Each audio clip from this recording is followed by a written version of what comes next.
Friend of the show, Bill Barnwell, ranked all the playmaking groups. Just wide receiver, tight end, and running back.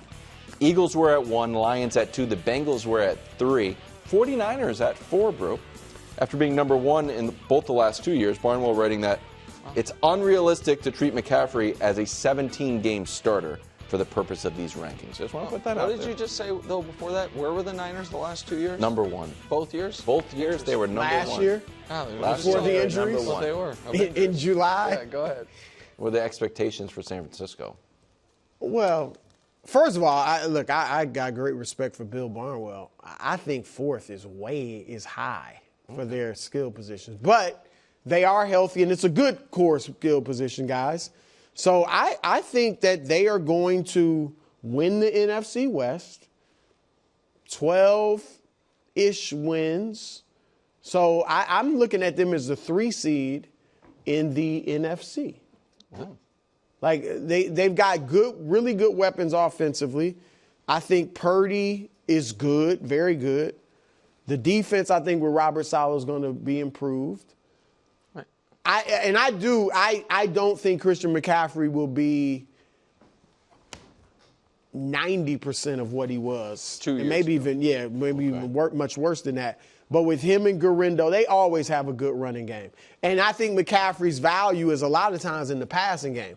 And so I think he'll still bring value there. So, yeah, easiest schedule in the league. Like, I firmly expect them to have a bounce-back year. Okay.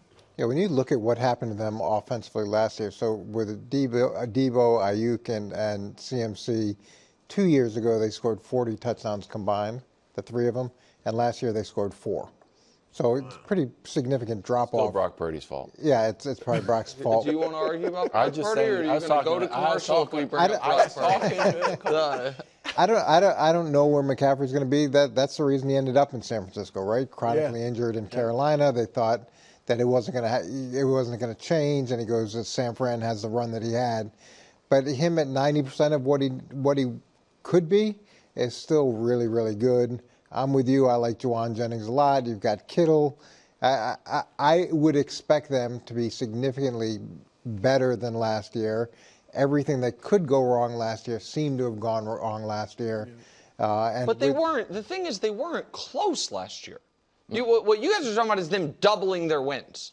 Like, it's not like this is a team that had all these injuries, had all this bad luck, and barely missed out on the playoffs. Yeah. That's been their pattern under Shanahan. When in Garoppolo, you know what I mean? They'd have a 13-win season. Garoppolo's hurt. They win 6. He comes back. You know what I mean? No, they that's oddly have pattern. either made the conference championship game or further, or missed the playoffs. Yeah. You know, since Shanahan's been there. So let's, and just because I can't not acknowledge it, when those 3 guys had 40 touchdowns, we did give Brock Purdy the credit. He almost won league MVP because of it. So it does kind of go a little both ways. But so let's talk about that though, because they used to get a lot of production from Debo. Last year they didn't. This year I'm very confident they're going to get even less because he's not on the team. So Debo is a chess piece removed from the board. They used to get a ton of production from Brandon Ayuk. They paid him because of it. When he came back pre-injury, he didn't quite look like himself, and now he's a player who is he has been paid and suffered a catastrophic injury, a bad injury. A torn ACL is a bad injury. Catastrophic may be too strong. The history of that trajectory is usually not ideal, okay? Christian McCaffrey is a perpetually injured, awesome player. Like, that's who he is. He is now only older and only more wear and tear on the body after last year, the odd injury stuff. I think Juwan Jennings was unbelievable in that Super Bowl they lost to the Chiefs. He threw the prettiest pass anyone on the team threw all game. And I thought he had a legitimate claim that was he going to win Super Bowl MVP. And I also think that he is an awesome number 3 receiver. I think if he is your second best receiver, if he's your number 2, you have a below-average number 2 receiver. They agree with me because despite having him under contract, they paid Brandon Ayuk and drafted Ricky Pearsall in the first round. We all like the Ricky Pearsall story that he came back from being shot in the chest, and the last few weeks of the season when I don't even know if Brock was. I think it was mostly with Mac Jones. Maybe who was their backup? That would have been sweet, Sam Darnold. No, Darnold wasn't their backup. Darnold was killing it in Minnesota. But it doesn't matter. Whoever it was, because Purdy missed a game or two, and Pearsall played well. I can't remember who it was. Doesn't matter. Point is, Pearsall is an idea. And so he's an injury. Right. And so if he's healthy, I think. Right, because aside from being shot in the chest, he had dealt with football injuries. Yep. And then there's Kittle, who is awesome, but the second oldest tight end in the league to Travis Kelce, who we saw last year in the last couple of years slow down a bit. Mm-hmm. I just don't see the Niners the way they were seen in years past, which was the most talented team in the league on offense. And oh yeah, by the way, stars on all three levels of the defense. One of the reasons people love the Broncos this year is because of the players they got from the Niners. That's true. And so I don't know why they'd be better than the Rams. I don't. I agree with you, Nick. I don't think they're as good as people may be perceiving them to be, or as good as they were a few years ago, but they're not as bad as they were last year. No. It's nowhere close to what we saw last year.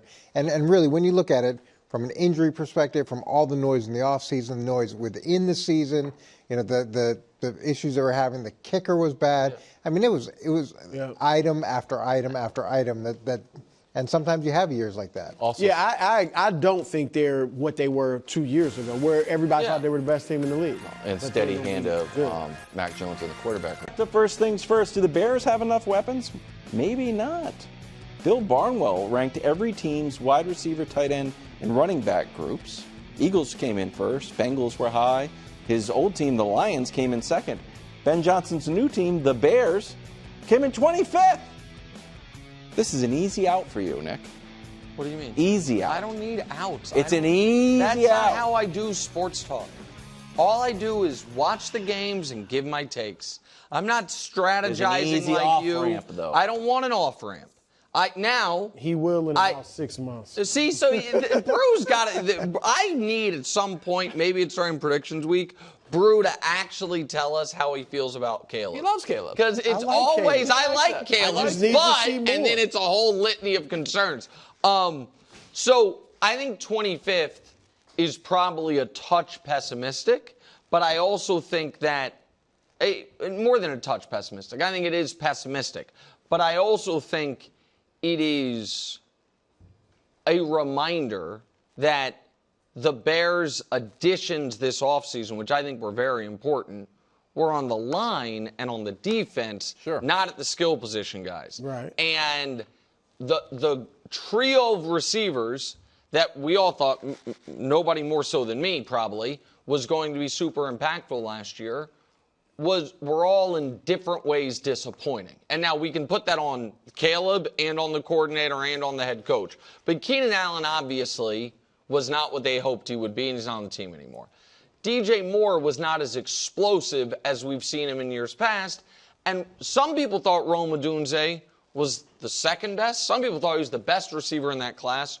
Right now, it would appear he's a strong fourth or fifth. Mm-hmm. Like the two, Marvin Harrison, obviously Malik Neighbors, and obviously Brian Thomas Jr., who went after him, jumped him. And so those things, plus the fact that I think people are not as high on Swift as maybe they once were, lead to this drop. Like that's my answer. No exit ramp from me.